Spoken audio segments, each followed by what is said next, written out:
This is Evan Irwin live from Charlotte, and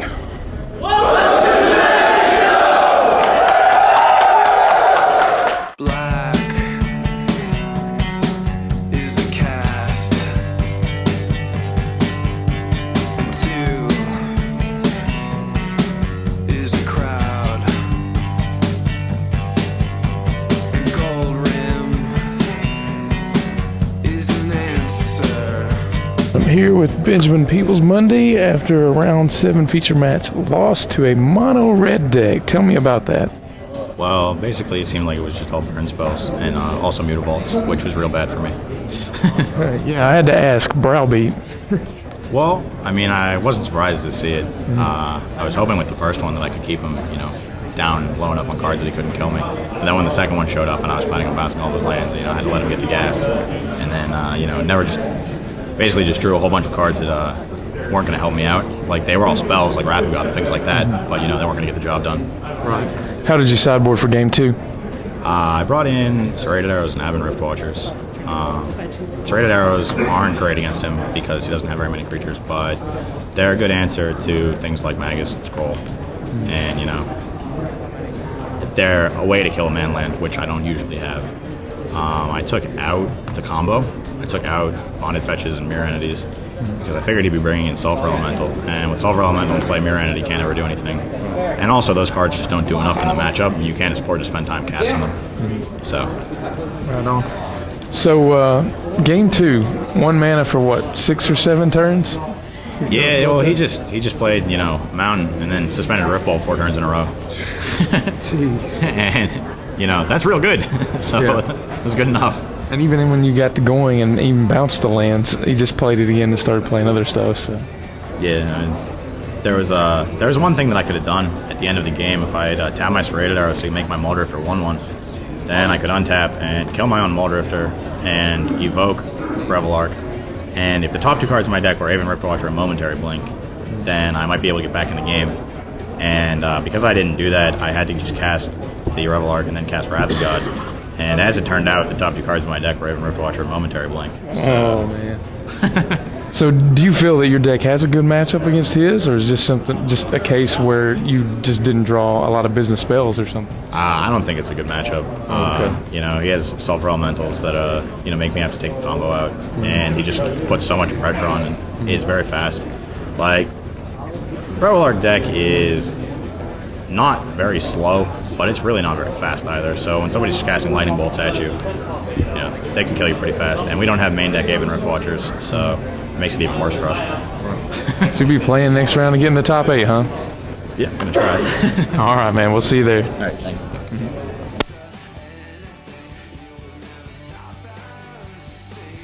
I'm here with Michael Lee, fresh off of a round 7 victory match and a featured match.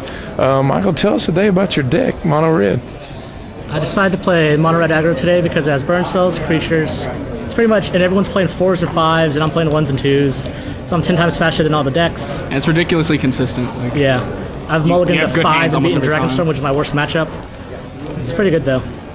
Tell us about game 2 there, being on 1 mana for basically 6, 7 turns. Alright, so my hand was a Mountain, 3 Rift Bolts, Keldar Marauder, Sulfur Elemental, and Blood Knight. So I had 9 points of damage right there. Right. That's half his life total, right? I have Keldar Marauder, so if I had turn 1 Rift Bolt, turn 2 Keldar Marauders, he's at 12 on turn 3. And then I could have like the Blood Knight and another, if I had another land, I could have him at 7 on turn 4. And I had Sulfur Elemental, so if he tries to combo off, I can respond before his Mirror Entity and make all of his Mirror Entity die so he can't combo off. Right. So I figured it was a pretty good hand to keep. And I had Blood Knight, which is pro Condemn, and Aven Rift Watchers, which is I figured he brought in. All right. And you said you don't remember how you sideboarded? I brought in, let's see, I boarded out my 4 Countryside Crushers and 3 Magus of the Scrolls. Which was dumb. You should have just taken out Gargadon. He's got Venser and Unsummon. Anyways, It doesn't do and anything. I brought in 3 Threatens, 4 Sulfur Elemental. So have you played this deck? Have you played the Revel Arc deck a lot today? I haven't played it all today, but I've been playing again. I've played with it the last 3 weeks. Okay, So I so knew you're familiar the with ins it. and outs of it pretty much. I played against Black-Red Goblins with Gargadon and Shriekmaw on it and Profane Command, so it had skits. Yeah. Looked like in the first game he had a pretty fast start with the War Marshal. and kind of had some guys that stuck around for a while. And then you had a Warhammer that I want to ask about that was out, but you didn't attach it to the walls or anything like that. Was it just because you needed to keep man open, and what was going on there? I'm sure I made a bunch of misplays in that game too. I think I was scrying sheets and I was leaving a treetop mana active, but but I'm sure I probably should have equipped it to the Wall of Roots at some point or another with the bazillion mana I had out. I drew all 4 Wall of Roots and I had like 10 lands in play. So I had a question about also the play where he had Husk on board and several Goblin tokens left over from the War Marshal, and he played Profane Command. Yeah. And then I walked away, and then I didn't know what happened after that. Like, I thought the game was over. That was actually the turning point in the game right there. I was a 16, and he did a Profane Command.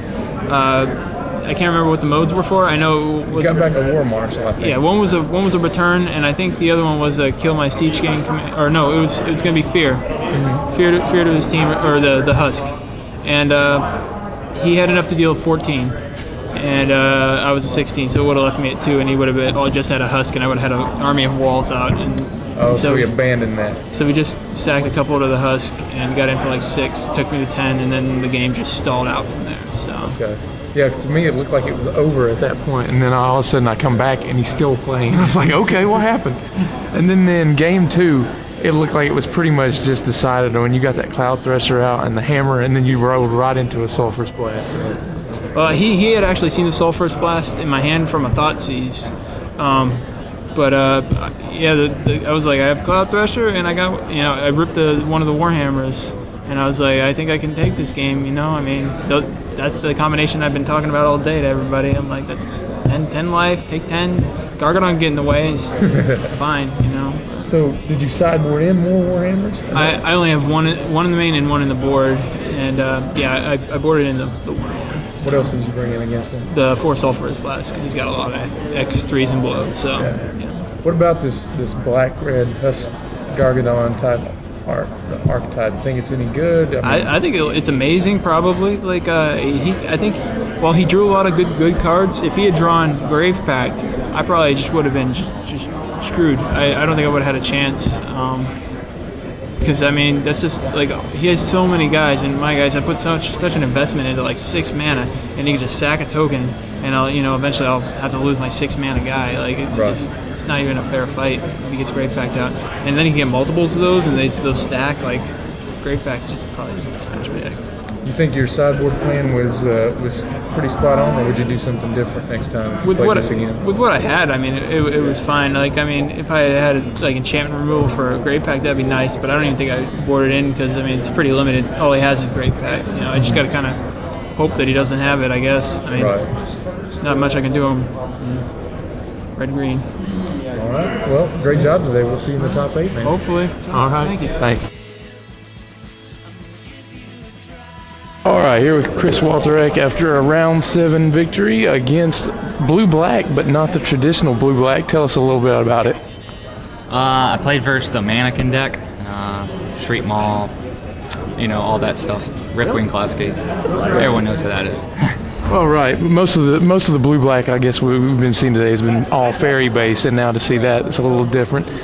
Tell us a little bit about what happened there, how you got it. There were 2 super long attrition games, and I got in with some harmonizes, and using my man lands kind of worked pretty well. All right. And Molten Disaster finally came in to play where it had been boarded out every time today, but there's only one. So. What kind of sideboarding? I brought in my Extirpates and all my Chameleon Colossus. It's for my first time today. So he extirpated my Siege Gangs and my Threshers, but I had a diversified threats so far. All right, so 1 win to get into top 8, right? Yeah, 1 more win. I've actually not played. I've played all very good opponents today and all really good decks, and they're making me work for it. So it's definitely not been a cruiser, right? I haven't even got a gimme round or anything like that. 6 blue decks. Man. So I'm a little tired. Well, here's to Elves this round then, or something like that. All right, Tails.